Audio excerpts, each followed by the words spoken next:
I increased my credit score 290 points using these same credit repair secrets that I'm going to share with you so you can legally repair your credit in 2025.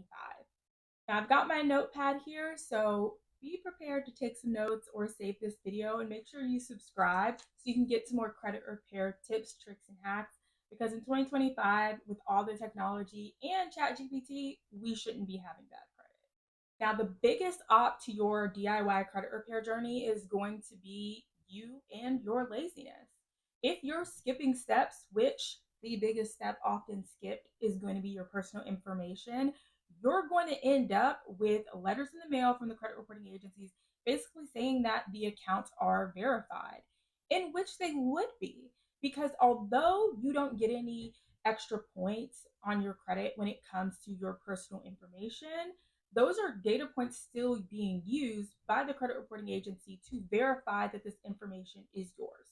We've already seen both Equifax and Experian be sued by the CFPB, and at the heart of those lawsuits are lazy investigations. If they already have the information regarding a charged off Capital One credit card or maybe a collection with Verizon, and the information they have happens to be the same exact personal information that is on your credit report, there really isn't any incentive for them to turn into Inspector Gadget. They have everything for them to play the game of match this with that and then give you a letter in the mail saying verified. When it comes to disputing your personal information, people give up because one, not going to increase their credit score, and two, it's too hard. And I don't say that to be mean. I say that to say it's actually very easy to update your personal information. Two things you need to realize about the personal information being reported is that it is all being provided by a data furnisher. The credit reporting agencies aren't going out there and scouring LexisNexis or CoreLogic for that particular information. So if you walked into a Verizon Wireless to get the latest iPhone, you probably gave your first name, your last name, and whatever address you had at the time. That is going to be the information that they report. So when you have inaccurate or outdated information on open accounts, you need to spin the block and go back to Capital One, go back to American Express, and just make sure your personal information is completely updated. If you have information being reported by closed accounts, I'm going to show you a trick to not only get those outdated names corrected, but also the addresses. The most common way that I see names being displayed across all three credit reporting agencies is that it's either your first and last name only, or they have your last name first and then your first name last, or they have used commas. Rule of thumb, you want to go by whatever is written on your social security card because that is legally your name. If you're married, you'll likely see that you have a married name and a maiden name. You only want to have one name, but for the wifeys out there, you also want to have your maiden name as well because technically that is your legal name, just not right now. Now, the common mistake I see with addresses, especially if you have lived in an apartment, is the way that that apartment shows up. First eyes, you might not see anything wrong with this particular address because you did live there. But the reality is that if your apartment number is missing, then you must have lived in the entire building because that address could technically belong to anybody, the person that lives next to you, above you, or even below you. This address is for a building. And sometimes I've seen addresses for the clubhouse. So whenever you're online, you may see an option to dispute that address by simply saying, I never lived there, which would not be dishonest. You didn't live in the entire building, you lived in an apartment.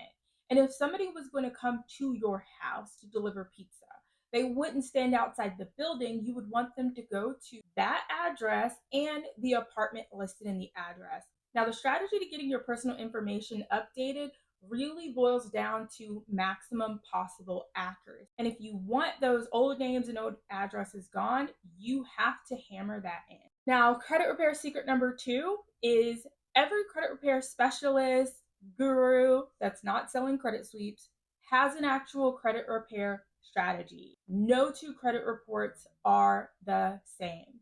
And to be frank, the identity theft play is a little bit played out, not to mention illegal.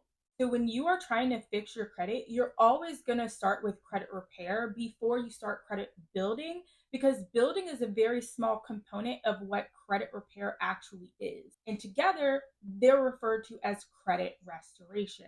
The reason why you in particular want to start with rebuilding your credit, because putting lipstick on a pig is never going to make it Beyonce. It's still going to be a pig, it's just got lipstick on. Not to mention the amount of people that I see with a self or a kickoff or some type of credit building installment loan that has late payments tells me that we never started at the foundation of just having a budget in place to handle the bills that are actively being reported on our credit report. The strategy piece is going to call you to think about what you want to start with first. I recommend you always start with the closed accounts. You honestly might run into credit repair specialists who do not work on any open accounts. They only work on closed accounts, which is where you should start. So after you have went ahead and updated your personal information and disputed anything that was inaccurate or outdated, you now want to move on to your hard inquiries, because they are going to be the low hanging fruit that you need. A part of our strategy is getting you some wins. And in the hard inquiry section, you could potentially get yourself anywhere between 5 and 14 points. Doesn't sound like a lot, but if your credit score is 500, being a 514 is a lot better than being a 500. And not to mention the psychological effect of just feeling like you're on the path to success is what's going to keep you going. Because another huge part of this strategy is also going to be patience, which a lot of people just don't have, but you have to have it for credit repair, because there are no such things as any 4-day sweeps, 7-day sweeps, or even 30-day sweeps that's actually legal. At minimum, you're looking at a 90-day dispute process, because another part of your strategy should include consumer law. If you're watching me right now on YouTube, so are the debt collectors, debt buyers, creditors, and even the credit reporting agencies. Everybody is catching wind to the strategies that are taking place right now. And not that's not a bad thing. But what it means is credit repair has to constantly evolve. But everything should be centered around consumer law, because the law is the law. And the laws, although they are slow to change, they will eventually. At one point, the 609 letter was all the rage, and I know that it worked because I used it in the beginning of my own credit repair strategy, and it is what got me probably half of my deletion. The other half came off using consumer law and factual disputing. In 2025, it's not enough for you to just purchase letters off of the internet, plug and play your information, and then send them off to the credit reporting agencies, creditors, or even debt collectors. You need to have an actual strategy for your credit report that aligns with your goals to get yourself a great or excellent credit score. Which is why this video today is sponsored by me. I do have various digital products for credit repair, especially DIY, because you can fix your own credit. I don't want to fix your credit. That's why I'm on YouTube trying to show you how to fix your credit. Credit repair is a skill that you can keep for the rest of your life and honestly open up doors into other aspects of personal finance that can literally help you secure the bag in a way that does not seem like a scam. So make sure you check the description section for exclusive links to DIY letters, mini courses, and credit repair workbooks, because again, it's 2025. You should not have bad credit. Secret number 3 is a bit controversial, only because some people will tell you to do this, some people will tell you not to do this, and if I'm honest with you, I didn't do this for a variety of reasons. You need to understand that you don't just have credit reports, you have consumer reports. And depending on what you're trying to do, like rent an apartment, you might want to go ahead and freeze some of your secondary consumer reports. There's over 300 consumer reports. What you freeze needs to align with what you're trying to dispute. So if you have an eviction, or you know that you broke a lease or had even a noise complaint, it makes sense for you to freeze your secondary tenant screening consumer reports more than you need to freeze a random consumer report that is really only reporting things related to payday loans or rent a center. Now, the two consumer reports that are the big resellers are going to be LexisNexis and CoreLogic. Whenever you're starting the process of disputing, especially if you're someone who has anything negative in the public records section, you want to go ahead and freeze those two at minimum. I'll include some others that you might want to potentially freeze down in the description box below, but those are going to be the main two that you look to freeze and then potentially unfreeze when it's time for you to start applying for lines of credit for secured or unsecured credit cards, installment loans, if that's the direction you're looking to go into. Or maybe you are someone who does need to find an apartment or a rental home in the next couple of months, and you're going to need to lift those freezes so you can apply without any issue. Now, I'm going to jump back into secret number 2, which is talking about that strategy, because organization does need to be a part of your strategy. If you are freezing a variety of consumer reports and then you're done repairing your credit and you don't go back and unfreeze, that is where a lot of those headaches are going to come from, because some of the consumer reporting agencies do require for you to have certain types of passcodes or PIN numbers to just go back and be able to lift those freezes off of those consumer reports. So whatever creditor is able to pull what they need to pull from those reports. Now, credit repair secret number 4, and I hope I don't get hate for this, but your credit mix doesn't really matter like that. I know you think it does, but it doesn't matter like that, but it does matter. Let me explain. If I had a dollar for every credit report that I saw that had a late payment for a self installment loan, I would be rolling in money. If you're somebody who's looking to build your credit because your credit score is below 650, you should repair the credit first before you ever get these loans. They also need to be treated like a bill because they are a bill.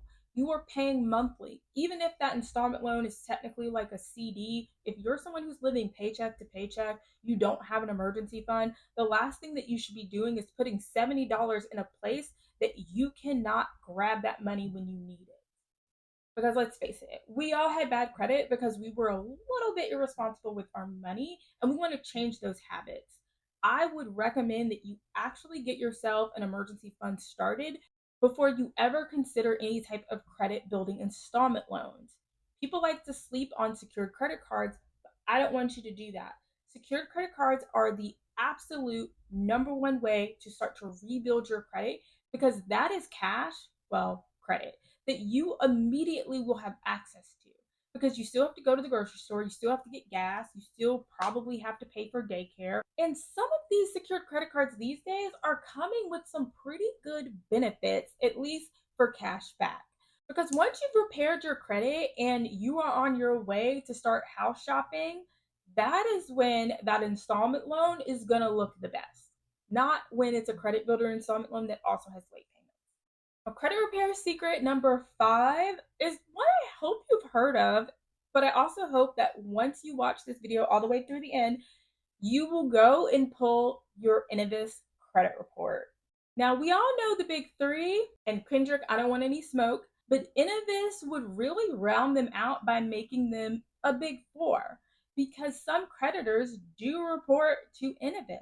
And when you pull that credit report, you might not see all of your creditors reporting. You can dispute on Innovis as well. They are held to the same standards, which are the Fair Credit Reporting Act laws, as Experian, Equifax, and TransUnion. And my last credit repair secret, and I really hope I do not hurt anybody's feelings when I say this, but a lot of your credit repair gurus, specialists, your credit repair faves are not doing the exact same things that you are doing. You cannot build a house on wet sand.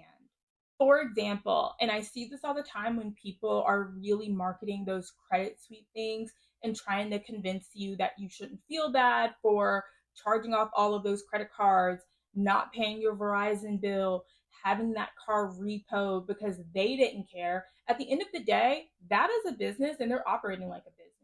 But I need you to operate like you got some sense when it comes to your money. because those same people that are selling you that pipe dream, those gurus, those specialists, they're paying their bills on time. They're paying their bills. Some of their bills are on auto pay. They are a lot more responsible with their money today than they were yesterday. And I need you to take that into account as you move into this new space of just fixing your credit. Because if you want to be someone who has an 800 credit score, you have to act like someone who has an 800 credit score. And yes, somebody told me that I didn't live in the real world, as if I couldn't relate to somebody who was financially struggling. But I'm telling you, I was financially struggling. I had a 530 credit score. Nothing was getting paid. But now I don't do those things. And I have access to an abundant amount of available credit. I am constantly being offered to just lower my APR without ever having to really call my credit card company and asking them to lower my interest rate on my credit card. I'm able to benefit off of the fact that my creditors see me as a deadbeat customer because they can't profit off of me the way that they used to. But I get to benefit immensely off of them, and I want the exact same thing for you. So don't forget to hit that subscribe button, leave your comments down below if there's any secrets that maybe you heard of that I didn't express, or if you have an idea for a video that you want to see me do, I want to know.